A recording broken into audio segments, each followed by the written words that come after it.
Olá, estamos de volta com o Jornal Panorama, a sua fonte de informação sobre o que acontece no Parlamento Capixaba. Depois de um breve recesso, os deputados retomaram os trabalhos no plenário da Assembleia Legislativa. Uma comissão representativa esteve de plantão e representou o Parlamento Estadual no período. A equipe manteve o acompanhamento e a análise das matérias que tramitam na Casa e que devem entrar em votação neste segundo semestre. A discussão do projeto que regula a divisão e a organização judiciária do Estado foi o destaque da sessão ordinária desta segunda-feira. Mais detalhes com a repórter Nicole Espósito. Luciano, os deputados retomaram os trabalhos no plenário nesta segunda-feira, após 15 dias de recesso, e aprovaram um projeto polêmico que estava na pauta desde antes do recesso. A matéria do Tribunal de Justiça regula a divisão e organização do Judiciário. Entre outros pontos, o projeto cria as comarcas integradas, em que um mesmo juiz poderá ser titular em 2 ou 3 municípios. Com isso, alguns segmentos, como a OAB e prefeitos de municípios menores, temiam a extinção de comarcas. A proposta foi amplamente debatida em plenário e recebeu 8 emendas na Comissão de Justiça. Uma delas, do deputado Elcio Álvares, proíbe a extinção de comarcas por meio de ato administrativo. Segundo o texto, a extinção só poderá acontecer por meio de lei.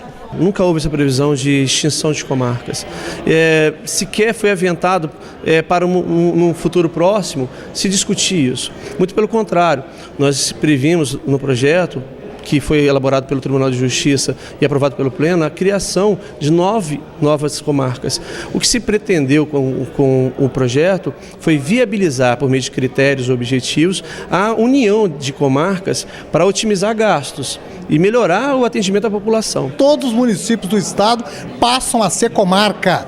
O que haverá é a unificação de um juiz em 2 comarcas. Um juiz vai trabalhar em 2 comarcas ao mesmo tempo, prestando jurisdição em ambas, em razão de não haver juízes suficientes para atender a essas comarcas menores. A reestruturação administrativa que o Judiciário precisa não passa por esse projeto da forma como concebido, mas nós entendemos que dentro da forma como o projeto foi encaminhado à Assembleia, a resistência da ordem e de outros setores da sociedade civil evitou que o projeto tivesse maiores problemas. Acho que foi uma vitória, foi um avanço, não o que a gente queria, não o que a gente esperava, mas dentro da concepção do projeto foi um avanço. Esta segunda-feira, como é a primeira do mês, seria dia de tribuna popular. Mas devido à ampla discussão sobre o projeto que reestrutura o Judiciário Capixaba, o evento foi transferido para a sessão que acontece nesta terça-feira. A Tribuna Popular é um espaço voltado à participação do cidadão capixaba. Nos primeiros 6 meses deste ano, 20 representantes da sociedade civil falaram em plenário. Questões do dia a dia e temas polêmicos foram os destaques. Saúde, educação e valorização do patrimônio histórico foram alguns dos temas abordados pelos participantes da Tribuna Popular no primeiro semestre do ano. 20 representantes da sociedade civil usaram o espaço destinado à participação popular durante as sessões ordinárias. Na área da saúde, questões como prevenção das hepatites B e C e o programa de proteção ao pé diabético ganharam destaque na tribuna. O trabalho desenvolvido há 79 anos pelos Alcoólicos Anônimos também foi divulgado no plenário. Um membro do programa, que não pôde ser identificado, apresentou números do AA e pediu apoio para as atividades do grupo. Hoje nós estamos espalhados em mais de 180 países. Nós temos mais de 117 mil grupos de AA em todo o mundo. No Brasil, nós temos aproximadamente 5 mil grupos. No Espírito Santo, 100 grupos. Já na área da educação, o presidente do Instituto Histórico e Geográfico de Vila Velha, Casa da Memória, Luiz Paulo Rangel, falou sobre a importância da história do Espírito Santo no contexto educacional. As ementas são perfeitas naquilo que elas devem ser ensinadas sobre a história antiga e contemporânea do Estado. porém a gente vê que há uma fragilidade muito grande, fragilidade do conhecimento dos professores, fragilidade de como os professores passam isso para os alunos. Então a gente quer que a Assembleia, junto à Secretaria, fazer uma força conjunta, que a gente fortaleça esse aprendizado, e nós como instituição, não só o Instituto Histórico de Vila Velha, mas o Instituto Histórico do Espírito Santo também, o IGS, possa vir fortalecer, contextualizando melhor essa história. A importância do descarte adequado de medicamentos também foi abordada na tribuna popular. Esses medicamentos todos têm que ser recolhidos pelas farmácias, obrigatoriamente, inclusive a partir de agosto agora. Isso vai ser a forma legal, porque a lei oficializa isso. E depois que ele é recolhido, ele tem que ser dado um fim ao mesmo. Só que no Brasil nós não temos ainda um local para fazer esse devido descarte. Então você não tem onde incinerar, você não tem onde fazer alguma reação química para tirar o efeito desse medicamento. Então nós da Embramed, pensando sobre esse aspecto, nós estamos querendo, por parte do governo, nós temos pessoas capacitadas a fazer essa gestão, de trabalhar em cima disso. Obviamente, copiando de países que já têm sucesso nessa apresentação. A Comissão de Finanças vai ter um semestre cheio de atividades. Depois de definidos os parâmetros para a Lei de Diretrizes Orçamentárias, chegou a vez de a Lei Orçamentária Anual ser analisada pela comissão. O trabalho da Comissão de Finanças neste segundo semestre será marcado pela análise da LOA, a Lei Orçamentária Anual. A matéria chega à Assembleia Legislativa até o mês de setembro e deve ser analisada e votada pelos deputados no mês de dezembro. A LOA é uma das matérias mais importantes que passam pela Assembleia Legislativa, porque trata das despesas e da receita pública referente ao ano seguinte. A LOA respeita os parâmetros definidos na LDO, a Lei de Diretrizes Orçamentárias, que já foi analisada e aprovada na Casa no primeiro semestre deste ano. Na ocasião, o projeto recebeu 42 emendas, sendo 26 acatadas. As finanças públicas do Estado também estiveram em pauta no Colegiado de Finanças em audiência pública de prestação de contas, com a presença do secretário de Estado da Fazenda, Maurício Duque. Lembrando que a Comissão de Finanças faz reuniões semanais, todas as terças-feiras, 1h30 da tarde. As reuniões são abertas ao público. Neste primeiro semestre, os deputados discutiram mais de 600 projetos de lei. Entre eles, 3 se tornaram leis que criam novos direitos para os usuários do sistema privado de saúde. Vejamos o balanço completo dos trabalhos realizados em plenário. No primeiro semestre deste ano, tramitaram no plenário da Assembleia Legislativa 646 matérias.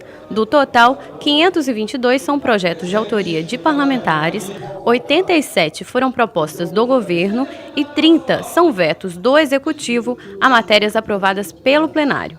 Todos os vetos encaminhados foram mantidos pelos deputados. Também no período, o Tribunal de Justiça, Ministério Público e Tribunal de Contas apresentaram 7 projetos. De acordo com o relatório da Secretaria-Geral da Mesa, 362 matérias continuam tramitando no plenário e nas comissões. No total, foram realizadas 62 sessões ordinárias e 7 extraordinárias. Das matérias apresentadas pelos deputados, 113 foram aprovadas pelo plenário, sendo que 37 viraram leis. Entre elas, 3 criam direitos para os usuários do sistema privado de saúde. A Lei 10.247, de 2014, obriga hospitais e clínicas particulares a disponibilizarem a relação de médicos plantonistas e áreas de atuação, bem como os horários de entrada e saída dos profissionais. Já a Lei 10.203, de 2014, obriga as operadoras de plano de saúde a prestarem informações sobre procedimentos não autorizados. E a Lei 10.205, de 2014, altera a legislação que proíbe a exigência de cheque e calção para garantia de atendimento. A nova lei estende a proibição para qualquer forma de depósito antecipado, como exigência para internação hospitalar. Qual é o perfil dos candidatos que vão disputar as 30 cadeiras da Assembleia Legislativa do Espírito Santo? O Tribunal Superior Eleitoral divulgou as características dos 558 cidadãos inscritos para a eleição de 2014.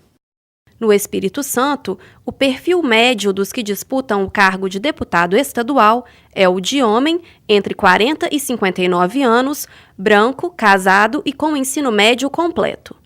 558 cidadãos disputam as 30 cadeiras da Assembleia Legislativa, o que representa uma concorrência de 18 candidatos por vaga.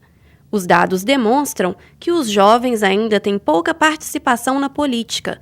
Apenas 13% dos candidatos ao Legislativo, por exemplo, têm entre 20 e 34 anos.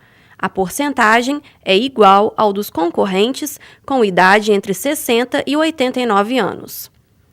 Os que se declaram de cor branca são a maioria, 53%. Candidatos pardos representam quase 35% e os negros somam apenas 11%. A participação dos indígenas é a menor, 3 candidatos, o que corresponde a 0,5%. Outro dado que merece destaque é a baixa participação feminina no pleito. Mesmo sendo a maioria do eleitorado capixaba, quase 52% dos 2.650.000 eleitores, as mulheres representam apenas 31% dos candidatos ao Legislativo Estadual. Confira agora a agenda de atividades do Legislativo para esta semana. Terça-feira, 5 de agosto, 9 horas da manhã, reunião da Comissão de Saúde. 10 horas, reunião da Comissão de Defesa do Consumidor. 11 horas da manhã, reunião da Comissão de Meio Ambiente. 12h30, reunião da Comissão de Educação.